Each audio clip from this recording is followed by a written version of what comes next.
Hello friends, आइए आपके साथ बायोटेक्नोलॉजी का एक और टॉपिक डिस्कस करते हैं और वो टॉपिक है anther culture. Plant tissue culture में हमने जो रिक्वायरमेंट्स और जो प्रोसीजर डिस्कस किया था लगभग वो सब यहाँ पर भी फॉलो होता है, क्योंकि यहाँ ज़्यादा कुछ बेसिक डिफरेंस नहीं है।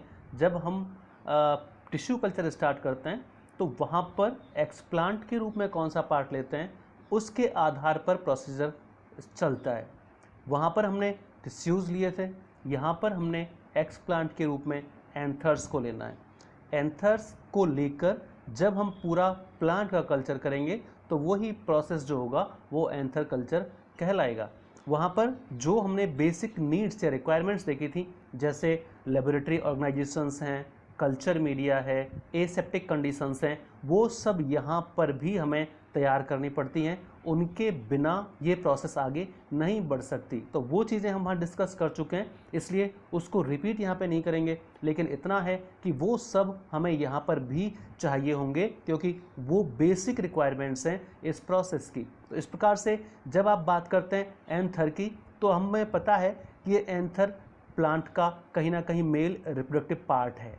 इसमें पॉलन ग्रेन्स डेवलप होते हैं और पॉलन ग्रेन्स को ही हम माइक्रोस्पोर भी कहते हैं। तो जब आप एंथर कल्चर की बात करेंगे तो उसके साथ साथ आप कह सकते हैं कहीं ना कहीं पॉलन ग्रेन कल्चर या पॉलन कल्चर भी इसके साथ जुड़ी हुई एक टेक्निक है। तो यहाँ पर ये दोनों टर्म कोई अलग नहीं है बेसिकली। इसलिए फर्स्टली हम ये देखेंगे कि एंथर कल्चर क्या होता है या पॉलन कल्चर क्या होता है, और साथ ही साथ इनसे उत्पन्न जो प्लांट होंगे, आपको पता है कि जो पॉलन्स होते हैं वो हैप्लॉइड होते हैं। एंथर का अपने आप में कल्चर क्या होगा, एंथर में माइक्रोस्पोर होते हैं, उनका ही कल्चर होता है। तो इस प्रकार से यहाँ पर एंथर कल्चर हो या पॉलन कल्चर हो, इन दोनों से जो प्लांट प्रोड्यूस होंगे वो हैप्लॉइड प्लांट होंगे। और हैप्लॉइड प्लांट प्रोड्यूस होने की प्रोसेस क्या कहलाती है, ये 3 पॉइंट एक बेसिकली डेफिनेशन के रूप में आपके साथ पहले डिस्कस करेंगे। तो आइए सबसे पहले पढ़ते हैं इसकी परिभाषा। एंथर कल्चर है क्या? एंथर कल्चर वास्तव में एक ऐसी तकनीक है जिसके द्वारा डेवलपिंग एंथर्स को एक निश्चित स्टेज में बंद पुष्पकलिका से निकालकर पोषक माध्यम पर कल्चर किया जाता है, जहां कल्चर्ड एंथर में जो माइक्रोस्पोर्स होते हैं वो कैलस या एम्ब्रियोइड में डेवलप हो जाते हैं तथा ऑर्गेनोजेनेसिस या एम्ब्रियोजेनेसिस द्वारा नए प्लांटलेट्स का निर्माण करते हैं, अर्थात नए प्लांटलेट्स को जन्म देते हैं। यहाँ पर एक टर्म आई है कैलस। कैलस वास्तव में पिछले वीडियो में भी मैंने आपको बताया होगा कि कैलस अविभेदित कोशिकाओं का समूह होता है। जब सेल्स लगातार डिवीजन करती हैं लेकिन डिफ्रेंशिएट नहीं होती, तो वो ग्रुप ऑफ अनडिफ्रेंशिएटेड सेल जो बनता है उसी को कैलस कहते हैं। और कैलस से फिर फर्दर आगे चेंजेस के द्वारा उससे प्लांटलेट्स का निर्माण होता है। लेकिन कभी कभी कैलस नहीं बनकर सीधा एम्ब्रियोजेनेसिस हो जाता है और उससे एम्ब्रियो बनता है और एम्ब्रियो फर्दर डेवलप होकर नए प्लांटलेट्स को जन्म देता है। तो यहाँ पर एंथर कल्चर में आप ये जरूर देख रहे हैं कि माइक्रोस्पोर डेवलप होकर नए प्लांटलेट्स बनाते हैं। तो माइक्रोस्पोर डेवलप होकर बनाते हैं, इसलिए यहाँ जो प्लांट प्रोड्यूस होंगे इसके द्वारा वो हैप्लॉइड प्लांट होंगे। इसके बाद अब आप देखते हैं पॉलन कल्चर। पॉलन कल्चर क्या होता है? पॉलन यानी माइक्रोस्पोर्स। तो पॉलन या माइक्रोस्पोर कल्चर एक ऐसी इन विट्रो टेक्निक है जिसके द्वारा एक केंद्रकीय अवस्था में पॉलन ग्रेन्स को एंथर से बाहर निकालकर पोषक माध्यम पर कल्चर किया जाता है, जहां माइक्रोस्पोर्स जो हैं वो बिना मेल गैमीट्स उत्पन्न किए ऑर्गेनोजेनेसिस या एम्ब्रियोजेनेसिस द्वारा कैलस या हैप्लॉइड एम्ब्रियो में कन्वर्ट हो जाते हैं और नए प्लांटलेट्स को जन्म देते हैं। तो यहाँ पर पिछले डेफिनेशन में जिसको एंथर कल्चर कहा था और ये दूसरी डेफिनेशन जो है वो जिसको हम पॉलन कल्चर कह रहे हैं, कोई बहुत अंतर दोनों में नहीं है। वहाँ पर हम सिर्फ इतना देख रहे थे कि एक्सप्लांट के रूप में हम बोल रहे थे कि हम एंथर लेंगे, और यहाँ पर ये सिर्फ इतना बोल रहे हैं कि एक्सप्लांट के रूप में हम पॉलन्स को लेंगे। लेकिन कल्चर वहाँ पर भी पॉलन्स यानी माइक्रोस्पोर का होता है और यहाँ पर भी माइक्रोस्पोर्स का होता है। तो ये दो टर्म बेसिकली बहुत अलग नहीं है, लगभग मिलती जुलती टर्म है। और एक तीसरी टर्म जो इनसे ही रिलेटेड है वो है एंड्रोजेनेसिस। एंड्रोजेनेसिस क्या है?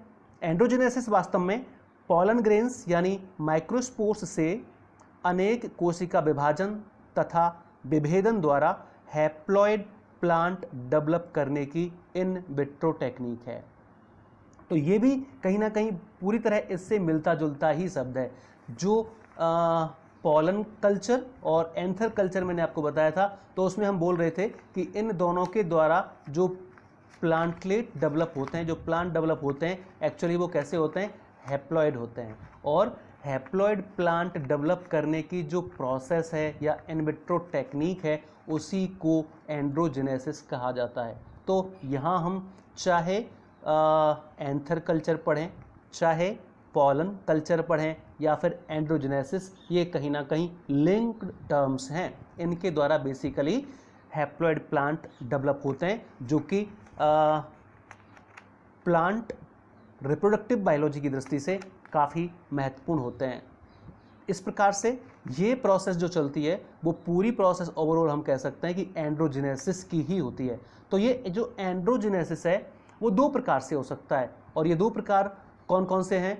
बेसिकली एक है डायरेक्ट एंड्रोजेनेसिस और दूसरा है इनडायरेक्ट एंड्रोजेनेसिस। बहुत ज़्यादा अंतर दोनों टर्म में नहीं है, आप एक बार इसको पढ़ के ही समझ सकते हैं कि दोनों में अंतर क्या है। डायरेक्ट एंड्रोजेनेसिस में क्या होता है? इसमें जो माइक्रोस्पोर्स हैं वो डायरेक्ट जाइगोट की तरह बिहेव करते हैं।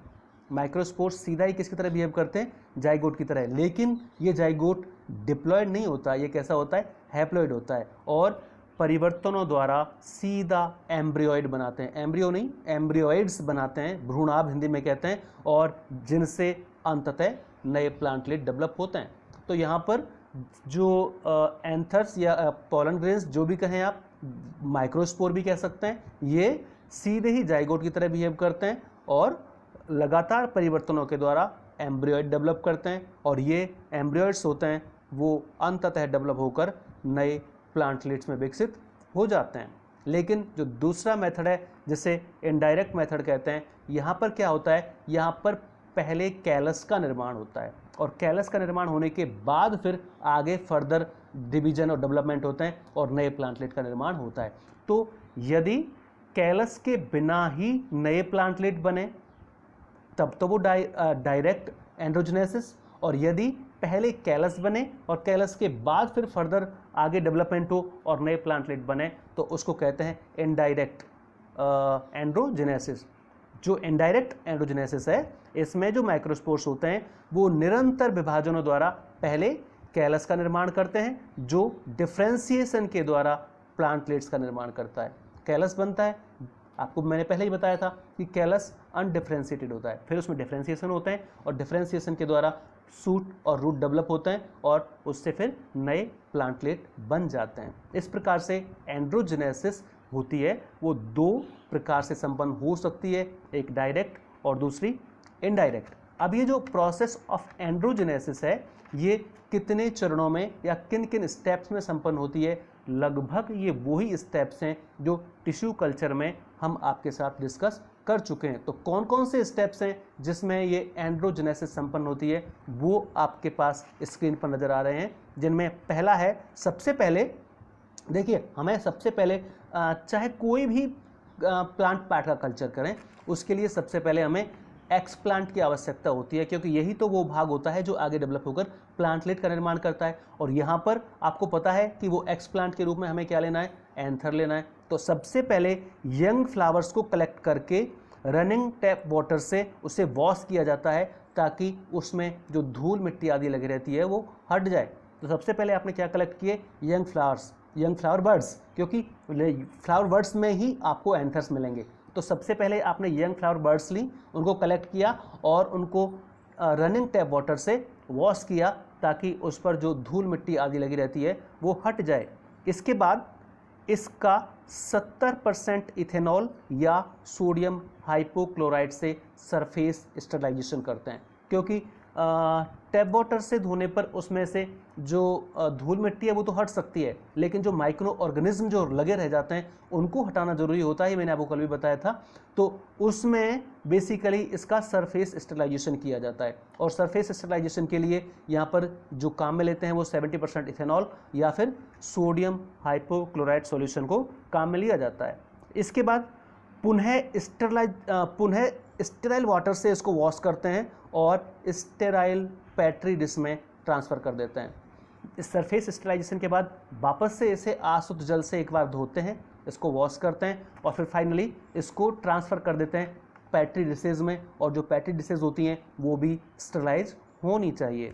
इसके बाद अब एक शार्प छुरी या छुरी तथा चिमटी की सहायता से जो बर्ड्स होती हैं उनको ओपन किया जाता है और उनमें से एंथर लोब्स को बाहर निकाल लेते हैं, क्योंकि आपको ज़रूरत पड़ेगी एंथर्स की, और वो एंथर जो हैं वो आपको इस फ्लावर बर्ड्स में से ही बाहर निकालने हैं। तो आप उस फ्लावर बर्ड्स को ओपन करेंगे और फाइनली उस फ्लावर बर्ड्स से एंथर लोब्स को बाहर निकाल लेंगे। अगले स्टेप में ये जो एंथर है इनमें माइक्रोस्पोर्स की अलग अलग डेवलपिंग स्टेज पाई जाती हैं। हमें ये देखना है कि हमें कौन सी स्टेज के माइक्रोस्पोर लेने हैं। तो एंथर में माइक्रोस्पोर की डेवलपिंग स्टेज को चेक करने के लिए एंथर लोब को क्रश करके एसिटोकार्मीन से स्टैन किया जाता है और फिर माइक्रोस्कोप में उसको ऑब्जर्व करते हैं। तो हमें पता चलता है कि अभी जो हमने एंथर लिया है उसमें माइक्रोस्पोर की कौन सी डेवलपिंग स्टेज है। इसके बाद नेक्स्ट पॉइंट में आप देख रहे हैं जो सेलेक्टेड एंथर लोब्स हैं, आपने कुछ पर्टिकुलर एंथर लोब्स को सेलेक्ट कर लिया। जो सेलेक्टेड एंथर लोब्स हैं उनका जो नीचे वाला फिलामेंट पोर्शन होता है उसको रिमूव कर दिया जाता है, क्योंकि दो भाग होते हैं ना उसमें, एंथर में एक फिलामेंट होता है और दूसरे लोब्स होती हैं। तो यहाँ पर एंथर लोब्स को तो रख लेते हैं, लेकिन जो फिलामेंट वाला पतला जो धागेनुमा भाग होता है उसको रिमूव कर दिया जाता है। इसके बाद नेक्स्ट पॉइंट आप देख रहे हैं कि जो डैमेज्ड एंथर लोब्स होती हैं उनको तो छोड़ दिया जाता है क्योंकि कुछ उसमें डैमेज भी होती हैं, और जो ठीक एंथर लोब्स होती हैं उनको न्यूट्रिशन मीडियम यानी पोषक माध्यम पर ट्रांसफ़र कर देते हैं। एंथर लोब्स जो आपको उपयुक्त लगी, सही से जिनमें माइक्रोस्पोर्स की डेवलपिंग स्टेज है उसको सेलेक्ट करके और अब उसको कल्चर मीडिया पर ट्रांसफ़र कर दिया जाता है। फाइनली जो 8वां पॉइंट आप देख रहे हैं इस वाली स्लाइड में, वो देख रहे हैं कि अब इनको 3 से 8 सप्ताह तक अंधेरे कमरे में 24 से 28 डिग्री सेल्सियस पर इंक्यूबेट किया जाता है। तो इंक्यूबेशन वाला ये जो पॉइंट है वो यहाँ आप देख रहे हैं, और कंडीशंस क्या है, एक तो डार्क रखते हैं और डार्क में जो टेम्परेचर का लिमिट है वो 24 to 28 रखा जाता है। अगला पॉइंट में आप देख रहे हैं इस प्रकार जो हैप्लॉइड एम्ब्रियोज या प्लांटलेट डेवलप होते हैं एंथर लोब्स को तोड़ते हुए बाहर आ जाते हैं। जब हम उनको 3 से 8 सप्ताह तक इंक्यूबेशन में रखते हैं तो अब उनमें डेवलपमेंट होता है और प्लांटलेट डेवलप होना प्रारंभ हो जाते हैं। ये प्लांटलेट जब डेवलप होते हैं तो ये एंथर लोब को तोड़ते हैं और बाहर निकल आते हैं। अब लास्ट पॉइंट में आप देख रहे हैं अब इन प्लांटलेट्स या एम्ब्रियोज को अलग अलग करके आगे के डेवलपमेंट तथा रूट इनिशिएशन के लिए सूटेबल या सब कल्चर मीडिया पर रखकर इसमें फर्दर डेवलपमेंट करवाया जाता है, और साथ में इनमें आगे के जो रूट इनिशिएशन सूट इनिशिएशन जो कुछ इसमें होना होता है वो पूरा के पूरा आगे जो सब कल्चर होता है उस पर किया जाता है, और फाइनली हमको बहुत सारे नए प्लांटलेट प्राप्त हो जाते हैं। इस प्रकार से यहाँ पर हम पॉलन ग्रेन्स या एंथर को लेकर कल्चर करके लेबोरेटरी कंडीशंस में बेसिकली कृत्रिम रूप से उनको उपयुक्त परिस्थितियाँ प्रोवाइड करके खूब सारे प्लांटलेट तैयार कर सकते हैं, और ये जो प्लांटलेट या प्लांट्स तैयार होंगे आपके फाइनली वो हैप्लॉइड होंगे। इस प्रकार से एंथर कल्चर के द्वारा या पॉलन कल्चर के द्वारा या एंडोजेनेसिस के द्वारा हैप्लॉइड प्लांट्स तैयार किए जाते हैं, और इन 10 पॉइंट में उसका मेथड क्या है, उसकी प्रोसेस क्या है, ये आपने देखा। और इसके बाद ये जो हैप्लॉइड प्लांट्स बनते हैं इनकी क्या सिग्निफिकेंस है, क्या उपयोगिता है, इसके भी 2-3 पॉइंट्स आप डिस्कस कर सकते हैं। साथ में ये पूरी प्रोसेस कैसे संपन्न की जाती है वो इस डायग्राम के द्वारा आप समझ सकते हैं। और अंतिम पॉइंट इसका है सिग्निफिकेंस ऑफ एंथर और पॉलन कल्चर। इसके 3 पॉइंट यहाँ पर देख रहे हैं। पहला आप देख रहे हैं पहले पॉइंट में pollen culture has great importance in mutagenic studies. जो उत्परिवर्तन से संबंधित अध्ययन होते हैं, म्यूटाजेनिक स्टडीज़ होते हैं, उनमें पॉलन कल्चर की काफ़ी उपयोगिता है। दूसरा आप देख रहे हैं by anther and pollen culture many haploid plants can be produced very rapidly। इन दोनों के द्वारा, चाहे वो पॉलन कल्चर है या एंथर कल्चर, हम बहुत सारे हैप्लॉइड प्लांट काफ़ी शीघ्रता से तैयार कर सकते हैं। और जो तीसरा फाइनली एक पॉइंट आप देख रहे हैं, ऐसे होमोजाइगस डिप्लॉइड प्लांट्स जो इन हैप्लॉइड्स में क्रोमोसोम्स को डबलिंग करके प्राप्त किए जाते हैं, वे प्लांट ब्रीडिंग और क्रॉप इम्प्रूवमेंट में अत्यंत उपयोगी होते हैं। देखिए यहाँ पर जो हैप्लॉइड प्लांट होते हैं उनमें हम क्रोमोसोम को डबलिंग करके डिप्लॉइड प्लांट भी प्राप्त कर सकते हैं, लेकिन ये जो डिप्लॉइड प्लांट होते हैं वो कौन से होते हैं? होमोजाइगस डिप्लॉइड, क्योंकि उनमें जो क्रोमोसोम्स होते हैं वो एक जैसे ही होते हैं, हमने उनको सिर्फ डिप्लॉइड किया है। तो इस प्रकार से जो हैप्लॉइड प्लांट्स में क्रोमोसोम नंबर की डबलिंग करके होमोजाइगस डिप्लॉइड प्लांट्स तैयार किए जाते हैं, एक्चुअली इनका प्लांट ब्रीडिंग और क्रॉप इम्प्रूवमेंट में बहुत अधिक महत्व होता है, जिससे आजकल जो फसलें हैं उनकी वैरायटीज़ में सुधार किया जा रहा है इन पर एक्सपेरिमेंट करके। तो फसल सुधार की दृष्टि से प्लांट ब्रीडिंग के क्षेत्र में इन हैप्लॉइड्स का काफ़ी अधिक महत्व होता है, यानी जो हैप्लॉइड प्लांट्स होते हैं इनका काफ़ी अधिक महत्व होता है। तो प्लांट टिश्यू कल्चर टेक्निक की ही अगली कड़ी कह सकते हैं आप ये एंथर कल्चर, जिससे हम हैप्लॉइड प्लांट तैयार करते हैं, जो कि प्लांट ब्रीडिंग और क्रॉप इम्प्रूवमेंट की दृष्टि से बहुत अधिक महत्वपूर्ण होते हैं। ये टॉपिक क्योंकि आपने पहले प्लांट टिश्यू कल्चर पढ़ लिया है तो इसमें आपको कहीं ऐसी विशेष दिक्कत नहीं आई होगी, ये आपको समझ में आसानी से आया होगा। फिर भी अगर आपको कहीं कोई प्रॉब्लम इसमें महसूस होती है तो आप मुझे अवश्य बताएं। Thank you.